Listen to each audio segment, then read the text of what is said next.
ومن أحسن قولا ممن دعا إلى الله وعمل صالحا وقال إنني من المسلمين.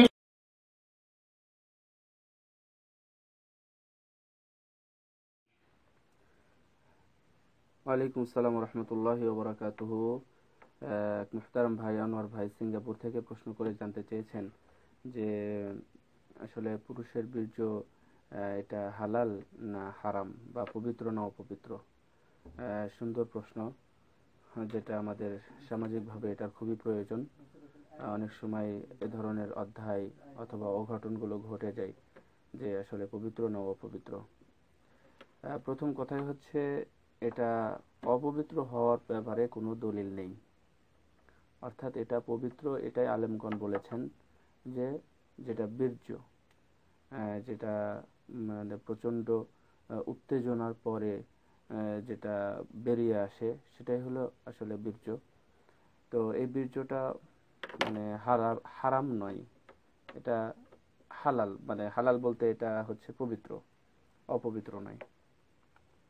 তো এখানে উত্তরটা এখানে শেষ হতে পারতো আপনার কথা অনুযায়ী, কিন্তু আসলে আপনারা কেন প্রশ্ন করেছেন এটা আমি হয়তো একটু বুঝতে পারতেছি। তো সেটা হলো, তো অনেকে সেটাকে খাওয়া না খাওয়া নিয়ে অনেকে প্রশ্ন করে থাকেন, কারণ এ ধরনের প্রশ্নের সম্মুখীন আগেও হয়েছে যে আসলে এটা পবিত্র, তাহলে পবিত্র খাতে। হ্যাঁ, এটা আল্লাহ বলেছেন, আপনি যেটা বললেন এটা সূরা সিজদার 8 নম্বর আয়াতে, তারপরে সূরা মুরসালাতের 30 নম্বর আয়াতে এরকম ভাবে আল্লাহ রাব্বুল আলামিন যেভাবে বলেছেন সুম্মা জাআলনা আসলাহু মিন সুলালাতি মিম্মা ইম্মাহিন, তারপর এক জায়গায় বলেছেন আলাম নাখলুকুকুম মিম্মা ইম্মাহিন, আমি কি তোমাদেরকে তুচ্ছ পানি হতে সৃষ্টি করিনি। কিন্তু এখানে অপবিত্র পানি বলেননি। আবার বলেছেন যে তুচ্ছ তরল পদার্থের নির্যাস হতে মানে তৈরি করেছেন আল্লাহ রাব্বুল আলামিন আমাদেরকে। তো এর দ্বারাতে এটা অপবিত্র বুঝায় না। যেমন আমি আপনাদেরকে দু একটা কথা বলি যে পৃথিবীতে অনেক কিছুই আছে পবিত্র, কিন্তু সেটা কিন্তু আমরা খাওয়ার সাথে সম্পৃক্ত করি না। তো যেমন আমাদের শরীরে অনেক কিছুই আছে পবিত্র, কিন্তু সেটা আমরা শরীরের সাথে, সেটা আমরা বলতে চাচ্ছি না স্পষ্ট করে। অনেক কিছুই আছে যেগুলো পবিত্র, তো সেগুলো কিন্তু আমরা খেতে যাচ্ছি না বা আমরা খাওয়ার কথা বলেও না। কিন্তু এখানে এটা চরম উত্তেজনার বহিঃপ্রকাশ, অথবা পরস্পরের স্বামী স্ত্রীর ভালোবাসার বহিঃপ্রকাশ বা ভালোবাসার প্রমাণ, যে মানে একজনের অপরজনের খাওয়া, এটা কিন্তু একটা ঘৃণ্য এবং অবশ্যই একটা অশোভনীয় একটা জিনিস। তো এবং এর মধ্যে আরো একটা জিনিস আমি আপনাদেরকে বলতে চাই এবং বলবো, যে যখন এই জিনিসটা মানে খাওয়ার অধ্যায়ে আসে, তার আগে আরো একটা বলি, যে যখন যাই হোক, মানে আপনি প্রশ্ন করেছেন, এই প্রশ্নগুলো মানে হয়তোবা কারো উপকার দিবে। তো স্বামী স্ত্রীর মানে শৃঙ্গার সময় বা পরস্পরের যারা প্রাথমিক পর্যায়ে, সহবাসের প্রাথমিক পর্যায়ে যখন মানে স্বামী স্ত্রী যে অধ্যায়গুলো করে থাকে, তার মধ্যে মানে কিছু কুরুচিপূর্ণ এবং কিছু বেহায়াপনা বা অসামাজিক কিছু কাজকর্ম হয়তোবা মানে সমাজে ঘটে থাকে, যে মানে পরস্পরের মানে যৌনাঙ্গটা সরাসরি মুখে নেওয়া অথবা মানে সেটাকে করা। কিন্তু এটাকে উলামাগণ চরমভাবে বিরোধিতা করেছেন। এটাকে উলামাগণ চরমভাবে বিরোধিতা করেছেন।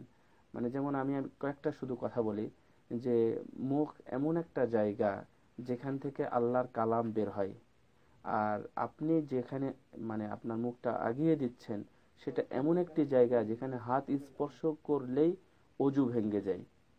তো দুইটা দুই রকম জিনিস, একবারে পুরোটাই আলাদা জিনিস।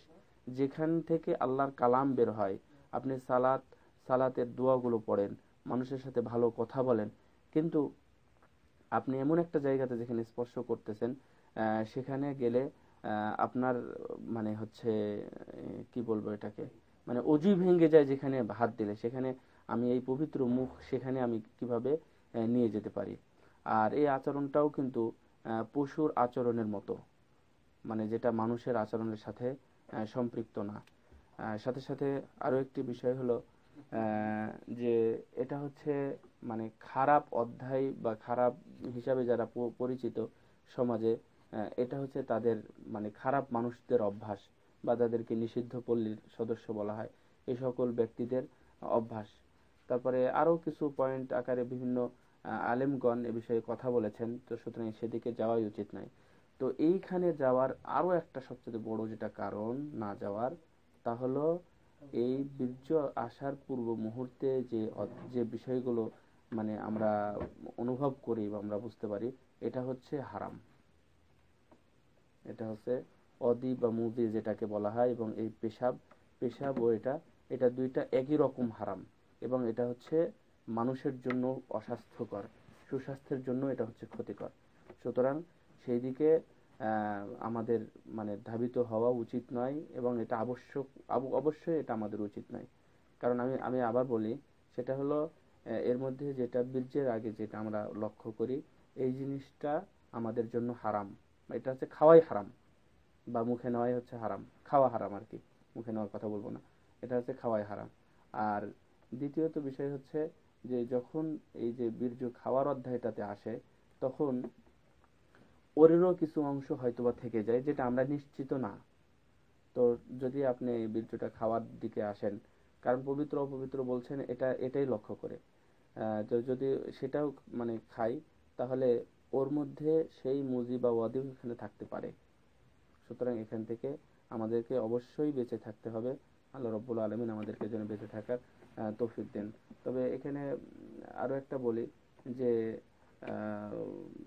মানে কি বলবো, ওটা যদি কাপড়ে লেগে যায় তাহলে কাপড়টা মানে অপবিত্র হয়ে গেল, এটাও কিন্তু ভুল। মানে বীর্যটা যেহেতু এটা মানে অপবিত্র নয়, মানে ওই ধরনের অপবিত্র নয়, পেশাব এবং পায়খানার মতো অপবিত্র নয়। সুতরাং কাপড়ে যদি লেগে যায়, আপনি চেষ্টা করবেন সেটা ধুয়ে নেওয়ার, কিন্তু এর অর্থ এটা নয় যে সেটা একবারে অপবিত্র, এটা কাপড়ই আপনার অপবিত্র হয়ে গেছে, এটা অবশ্যই ধুতে হবে, এমনটা কিন্তু নয়। এটা মাঝখান থেকে বলে দিলাম যেন মানে উপকার হয়। জাযাকুমুল্লাহু খাইরান।